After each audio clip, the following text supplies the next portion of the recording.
Hello everybody, I'm Yvette Hernandez and you're watching American Hispanics, The Journey, where we empower our Hispanic community by bringing real people talking about their stories in pursuit of their journey to the American dream. George is on location today. He's actually on an assignment and I'm by myself, so no worries guys, because we have a lot of great stuff to talk about. We have an awesome interview with Daniela Diaz Cendejas, so please stay tuned with us and thank you for tuning in with us today. We're going to go ahead and talk about our first topic today. We're going to be talking about, did you know? We're going to bring you this every week, so we want to let you know, did you know that 329 million people of native speaking people, did you know that the language, number one language, or actually number two language is Spanish. Number one language is English, of course. But the number two language being spoken worldwide is Spanish. That's something to know, guys. It's great to know that because when you're about to choose a language in school, you guys can decide to do Spanish. Spanish would be a great language to pick because you'll have the second language in the whole world being spoken is Spanish. And that's also based on how many families use it as the first language that they speak. So, hey, that's a great thing to know. Go Spanish, woo woo. Para mi familia que hablan español, elijan Spanish en sus clases, and that'll help your children learn a language that is going to be spoken worldwide. So that's great. We love to educate our people in our show. This is a show where we want to empower our Hispanic community. Every week we want to bring you something important to talk about. And this week we're going to bring you three topics, three barriers that that stop you from getting an opportunity, stop you from getting an education, really. So we have three barriers, and we call them, we've got finances, we've got language, and we've got legal status. Those are the three barriers that will stop you from getting an education. So we want to tell you that it's important to stay in school and do what you got to do. Number one is the finances. Of course, a lot of kids drop out of school because they want to help out mom and dad pay the bills. I know a 16-year-old girl who just dropped out of high school because she wants to help her mom pay bills. That's kind of difficult. She's going to have to try and get her GED. And let me tell you, the GED is not simpler to get. The GED is actually harder to get. And I heard that even scholars have tried to take that test and have had a hard time passing their GED. So I'm trying to urge you guys to stay in school. Staying in high school is the best bet. When you're in high school, you're with your friends, you're having a good time, you're learning, and you're getting your education, and you get it faster, I think, because now if you try to get the GED while you're working, it's gonna take you longer to get that diploma. You know, it's gonna take you longer. So I urge you guys to stay in school. That's gonna be the first barrier. It'll be finances. Not everyone has the money to go to school, but I would say there's a lot of resources out there if you want to go to college after high school. So don't quit high school. Get your diploma. Go to college. Get a better education, and then you can help your family even better. Okay, the number two barrier for an education would be language.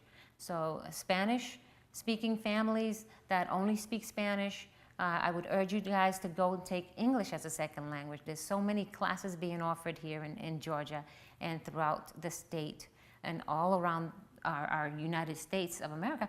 We're giving you classes every day as English as a second language, so that shouldn't be a barrier. I hope that you guys can go ahead and get your education, learn English. And I know it's becoming more difficult because we have a lot of Spanish-speaking programs.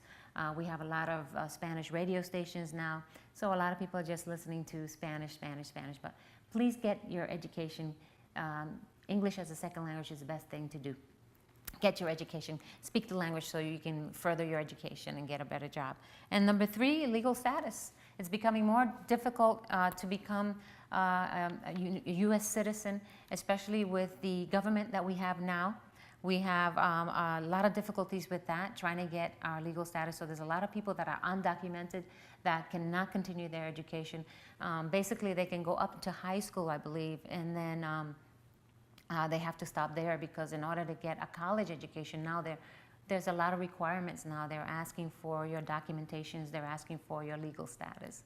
So it becomes an issue for our families to continue their education. It becomes harder to get a job when you don't have that education. So I'm urging you guys to continue your education.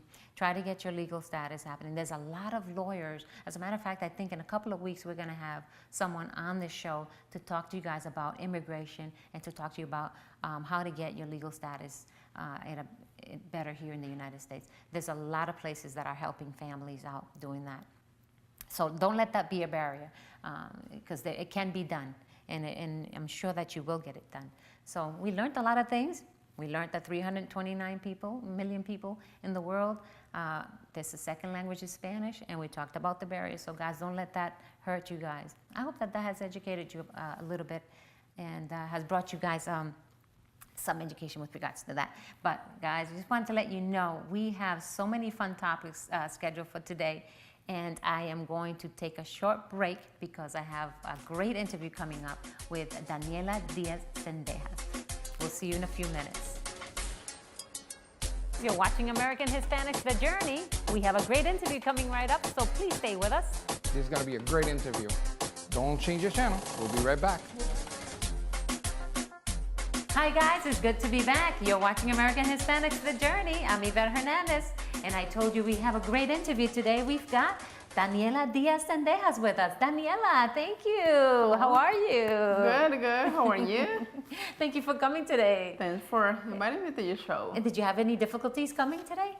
No, I live pretty close, Oh, so it's just 45 minutes away. And you found us pretty quickly. Yes. Awesome, yes. awesome. It's good to have you on the show today. Well, everyone wants to know about your story. You know, we talk about, this is what we do on our shows. We talk about stories about real people coming into this country and their stories, their real stories. We want to know your journey. We want to know your American dream today. So we'd like to ask you a few questions today. Sure. I wanted to know, how did you come into the country and how old were you when you first came in? When I first came, I was 13, and I came just to visit my brother at the time. So we came only for about 2 weeks. We're supposed to stay only for 2 weeks, maximum a month. Okay. My mom didn't want to leave me in Mexico because recently I had surgery. So when you came, let me stop you there for a minute. So when you came to the United States, did you come here to Georgia? You came to Georgia? I came originally, I always been in Georgia. I came for the first time to Georgia and loved it, and I have never been in another place. Okay. Tried to go to Miami, but I didn't like it that much, so I came back. I only stood there for about a month and a half to 2 months. All right, so you were 13, you came here to visit your brother. You were here with your mom. So was it just you and your mom? It was only me and my mom. Okay, great. That came to visit my brother, who was already living here. Who was already living here, okay. And so what happened? You fell in love? So after we saw, at that time also the kids were already in school. Okay. So I got excited, and my mom also saw an opportunity for me here. Oh, okay. And that's why we decided to stay.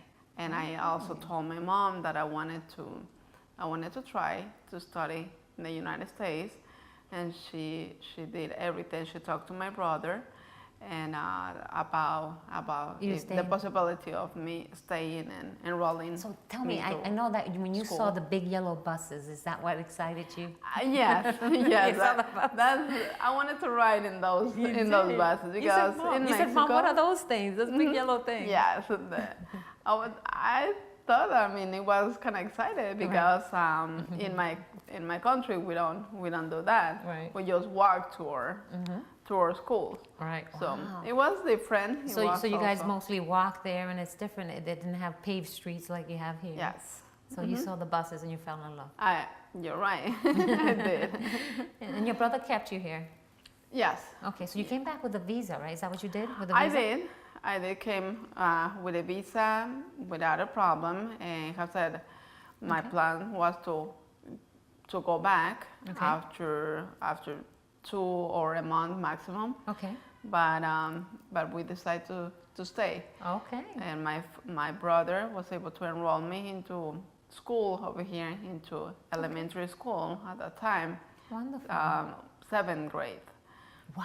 And so we were able to do that. To start so studying. you started school. So that's how you learned English, though. You started in school here. You learned English. Yes. With your friends, with your family. With most of with my friends in school, and I had the opportunity that at that time I was kind of forced to learn English because it wasn't a lot of Hispanic people that was able help me translate or. And I'm really, really happy for that. Well, that's why it's important to learn English as a second language, Yes. guys. We're going to be taking a short break, and we're going to be right back with more of Daniela Diaz Cendejas. We'll be right back.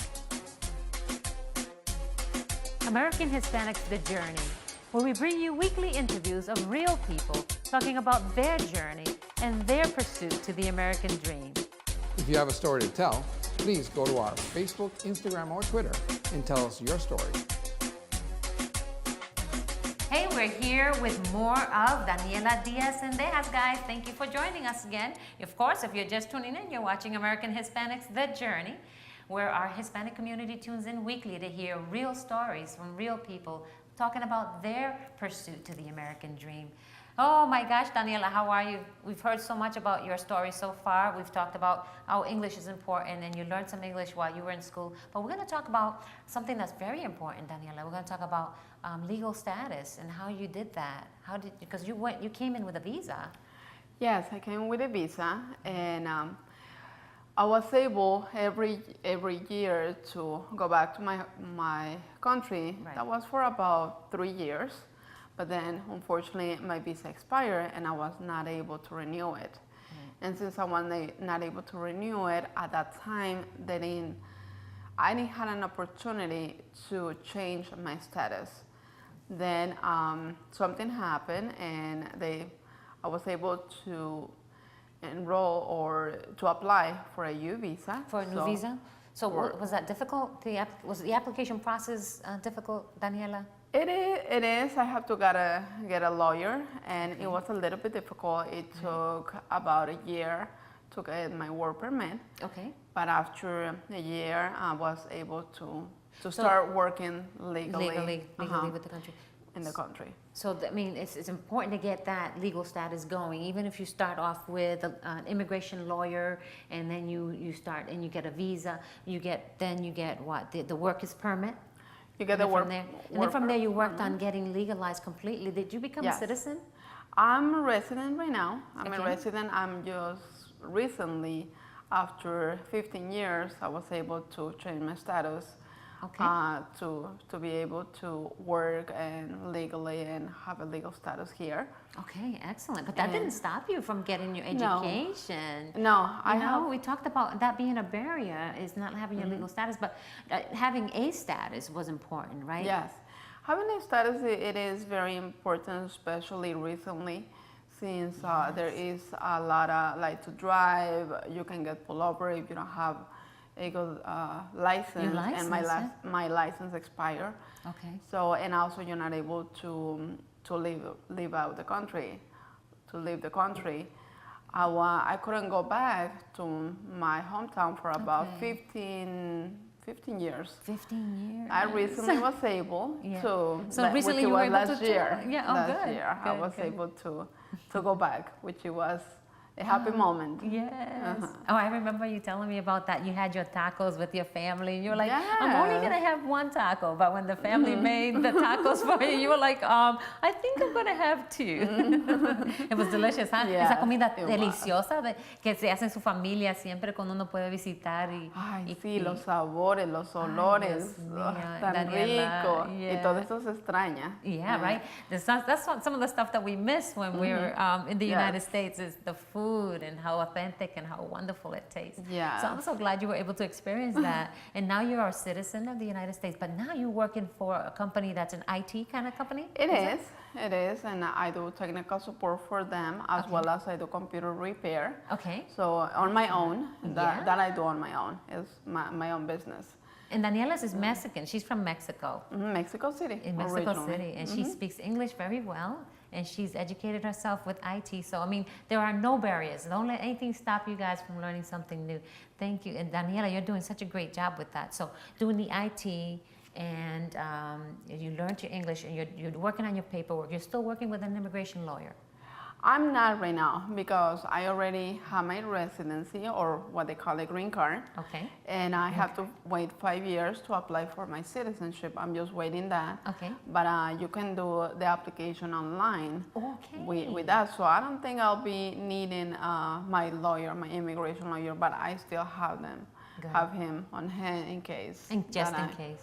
That I Awesome. do. You Because see? he helped me a lot. Of course. Yes. And it's very necessary. So sometimes we need the lawyers up until a certain point, and then Yes. after that, we can do a lot of things online, especially if we're learning English and we're learning all the status and everything like that. That is Daniela, I wanted to ask you if you have anything great to say, if you have advice to give to our audience today.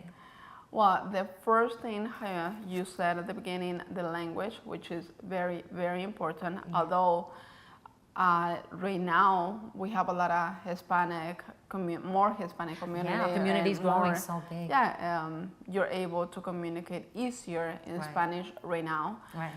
Don't let that stop you from learning English, As a because, second how you mentioned, English is the first language and Spanish is the second one. That's right. Thank you, guys. Don't forget, English as a second language is important. Daniela, thank you for coming. Let Thank me you. give you a big hug. Thanks. It's so good to have you. Thank you so much. Thank you. Thanks. American Hispanics The Journey, where we bring you weekly interviews of real people talking about their journey and their pursuit to the American dream. If you have a story to tell, please go to our Facebook, Instagram, or Twitter and let us know your story. You never know, it just might be aired on the next show. Hi guys, I'm so glad you're still hanging around with me, but guess who else is hanging with me? I've still got Daniela Diaz Cendejas with me. Daniela, thank you for staying with me. I'm Oh, so well, glad. thanks. It's Yeah, so you guys nice. thought she was gonna go. I mean, I did give you a hug and everything, but then I said, can you stick around for a few minutes and do Sazon con Flavor with me? Sure. Yeah, this is a little segment that we do. But before we do that, Daniela, we've been trying to get the audience to get to know me a little better. So we've been talking about things that not everyone knew about me. This is something that not everyone knows about me. And the people that really know me, some close people to me, know these things about me. So today I want to tell you a little bit about something you may not know about me. I'm known as Miss Yvette. And I'm known as Miss Yvette for various reasons. One of the reasons is because I used to be a dance instructor for the Providence Housing Authority after school program. So, and I used to work as an after school program coordinator, and I used to teach dance to the children there in Providence, Rhode Island. Wow. So that's where my name came from, Miss Yvette. Miss. And dance was my favorite thing to do. I used to do jazz, ballet, and tap. And what happened was I used to teach the kids a little bit of jazz, tap, and ballet, but they were teaching me a little bit of the hip-hop dancing. So we made an agreement that they would teach me hip-hop dance, and I would teach them some ballet and some jazz and some tap. And that was the agreement we did. So that's how, that's something that you guys didn't know about me that now you know. Do you have anything that we didn't know about you? Anything to do? I think it was something to do with dance. Yes, I also love to dance. Well, it's also in my blood. And when I was a child, my mom enrolled me into danza folclórica. Oh, danza folclórica. Uh-huh. So it's a typical dance from with- Mexico, zapateado and Yeah. different Mexican dances. So, like the music, what's the music like? Is it like drums or is it It violins? is, I mean, variety. Yes, drums or mariachi or guitar. So Okay. there's Different types. different, depends on the region and also depends on the song that you are dancing to. Very well. So how many of you guys do some dancing out there? Let us know. Hit us up on our social media and let us know if you like folklore dancing. Folclórico. Folklorico dancing. And that's something that Daniela did that Yes. we didn't know about. But I know she does some, you do some salsa dancing now recently, Oh, right? yes. Yeah, I love she loves salsa. salsa. That's awesome. That's great. Now, guys, let's go to our fun topic today. Is going to be Sazon con Flavor. We're going to talk about mondongo. We always have something to talk about, our Spanish culture, our food. We want to educate you guys on some mondongo.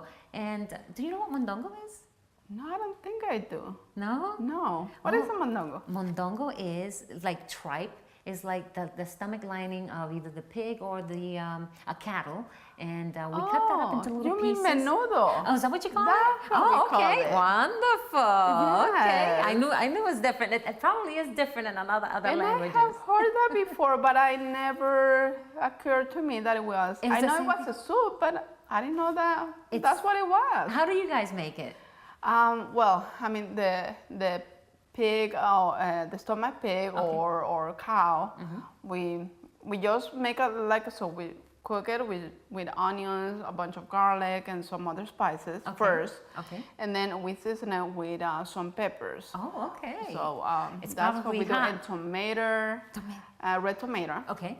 Yes, so that's how we do it, and it's just like a soup. Okay, great. We do the same thing. It's like a soup. We add the tripe to it. We add potatoes. We add onions. We add carrots. We have yuca. I don't know if you know what yuca is. I do It's know like a what root? yuca is, but Okay. we don't put yuca on ours. You know? So mondongo for the Dominican and menudo for our Menudo Mexican for people. us. Let us know if you guys call it anything different from your other countries. Hit us up on social media and let us know about that. Daniela, it was good to have you on the show today. We're just gonna thank everybody for continuing to watch our show. Thank you for watching American Hispanics: The Journey. Every week we try to bring something educational to you, and we had a great interview today with Daniela Diaz Cendejas. So it's good to have you on the show. I would also like to invite our local businesses that cater to our Hispanic community to please hit us up on social media and let us know your story. We'd love to hear your journey and your American dream. Guys, thank you for watching us. I'm here solo today. I'm Yvette Hernandez. Thank you for watching. Hasta la vista.